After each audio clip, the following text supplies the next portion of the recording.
संसदेत संविधानावर 2 दिवसांची विशेष चर्चा झाली। भाजपचा संविधानावर विश्वास नाही हे काँग्रेस आणि मित्रपक्षांनी सांगितलं, तर काँग्रेसचं बाबासाहेब आंबेडकर प्रेम कसं बेगडी आहे हे सत्ताधाऱ्यांनी सांगितलं। गृहमंत्री अमित शहानी जवळपास 90 मिनिटं भाषण केलं, त्याची चर्चा झालीच, पण त्या भाषणातील फक्त 12 सेकंदाच्या एका क्लिपवर काँग्रेसनं रान उठवत शहांना खिंडीत गाठायचा प्रयत्न केला। काय होता हा सगळा प्रकार, पाहुयात राजकीय शोलेचा स्पेशल रिपोर्ट।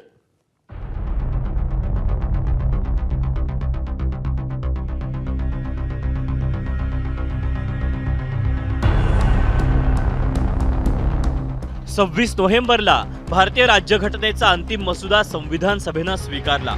त्याला 75 वर्ष पूर्ण झाली। त्यानिमित्त संसदेत 2 दिवस विशेष चर्चा झाली।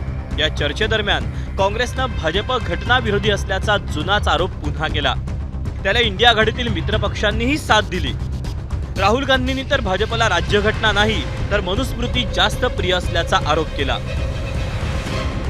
To speak in parliament about protecting the constitution, you are ridiculing Savarkar, you are abusing Savarkar, you are defaming Savarkar। Bharat के संविधान के बारे में सबसे बुरी बात तो यह है कि इसमें कुछ भी भारतीय नहीं है। भारत के संविधान के बारे में सबसे बुरी बात तो यह है कि इसमें कुछ भी भारतीय नहीं है। यह आपके नेता ने कहा था।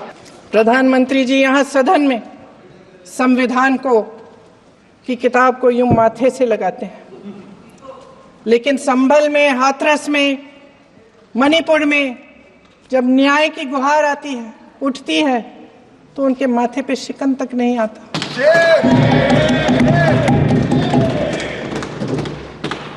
शायद समझ नहीं पाए हैं कि भारत का संविधान संघ का विधान नहीं है। या चर्चेला गृहमंत्री अमित शहा यांनी उत्तर दिलं। शहांनी काँग्रेसनं बाबासाहेब आंबेडकरांची वेळोवेळी कशी उपेक्षा केली हे सांगितलं। काँग्रेसचं आंबेडकर प्रेम बेगडी असल्याचं अमित शहा सांगत होते। अभी एक फैशन हो गया है, आंबेडकर आंबेडकर आंबेडकर आंबेडकर आंबेडकर आंबेडकर। इतना नाम अगर भगवान का लेते तो 7 जन्मों तक स्वर्ग मिल जाता, परंतु 7 अर्थ में आंबेडकर जी के प्रति आपका भाव क्या है ये मैं बताता। मान्यवर आंबेडकर जी को देश की पहली कैबिनेट से इस्तीफा क्यों दे दिया? जिसका विरोध करते हो उसका वोट के लिए नाम देना कितना उचित है? क्योंकि अब आंबेडकर जी को मानने वाले पर्याप्त संख्या में आ गए हैं, इसलिए आप आंबेडकर आंबेडकर कर रहे हो। या भाषणातील एका वाक्यावर 24 तासांनी काँग्रेसचं विरोधकांनी रान पेटवलं। अमित शहांनी बाबासाहेबांचा अपमान केला असा आरोप करत आंदोलन केली। मुझे ये मजबूरन कहना पड़ता है कि ये लोग संविधान को नहीं मानते। स्वर्ग और नर्क की जब बात करते हैं तो ये मनुस्मृति की बात करते हैं। इसमें ही लिखा है कि क्या क्या स्वर्ग है, क्या क्या कौन से जाति कहाँ जाएंगे, क्या पढ़े तो क्या हो जाएंगे। ये मानसिकता मोदी सरकार के कैबिनेट मिनिस्टर्स को और मोदी साहब को भी है। राज्यात हिवाळी अधिवेशनातही काँग्रेसनं हा मुद्दा मांडला। ज्या व्यक्तीने त्या ठिकाणी नाव घेतलं त्या संविधानामुळेच त्या ठिकाणी मंत्री झालेले आहेत। डॉक्टर बाबासाहेब आंबेडकर यांच्यासाठी संविधान निर्माते असतील, पण आमच्यासाठी एक मार्गदाता, एक भाग्यविधाता, आमच्यासाठी ईश्वर सुद्धा ते आहेत आणि परमेश्वर सुद्धा आहेत। त्यामुळे असा अपमान आम्ही या ठिकाणी सहन करू शकत नाही। अध्यक्ष महोदय, ही भाजपची जुनीच मानसिकता असल्याची प्रतिक्रिया प्रकाश आंबेडकरांनी दिली। अमित शहाचं हाऊसमधलं असणारं जे काही वक्तव्य आहे की आंबेडकर आंबेडकर आंबेडकर करण्यापेक्षा देव देव देव देव असं जर नावं घेतलं असती तर ती जी जुनी मेंटॅलिटी आहे ती जुनी मेंटॅलिटी पुन्हा बाहेर पडलेली आहे।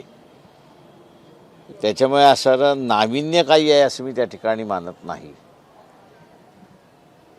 तर त्यांना जे काही त्यांचे त्यावेळेसचे प्लॅन्स होते ते आताही त्यांना अंमलात न आणणं हे सगळ्यात मोठं अडचण काँग्रेस पक्ष नाही आहे, तर ते बाबासाहेब आंबेडकर आहेत.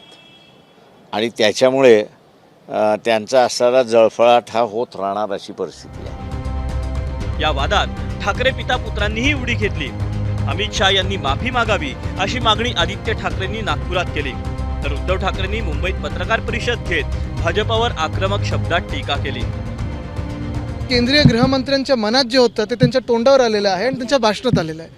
त्यांनी काल जो महामानव डॉक्टर बाबासाहेब आंबेडकरांचा अपमान केला, या देशाला ज्यांनी संविधान दिलं, या देशाच्या करोडो जनतेला ज्यांनी न्याय हक्क दिले, अधिकार दिले, त्यांचा काल अपमान केलेला आहे. आणि जे भाजपच्या मनात आहे ते चुकून त्यांच्या भाषणात आलं आणि सत्य हे लोकांसमोर आले. मला वाटतं जर कोणी चुकून काही बोललं असेल तर माफी मागून सरळ मोकळं व्हावं, पण हे चुकून नाही म्हणाले, हे त्यांच्या मनात होतं. ही भाजपची मानसिकता ही लोकांसमोर आलेली आहे. अन्यथा प्रधानमंत्र्यांनी त्यांना थोडे दिवस बाजूला तरी करावं, एक पश्चाताप म्हणून बाजूला करावं. भारतीय जनता पक्षाने आणि संघाने सुद्धा आता खुलासा केला पाहिजे की हे तुम्ही अमित शहाकडनं बोलून घेतलंय का?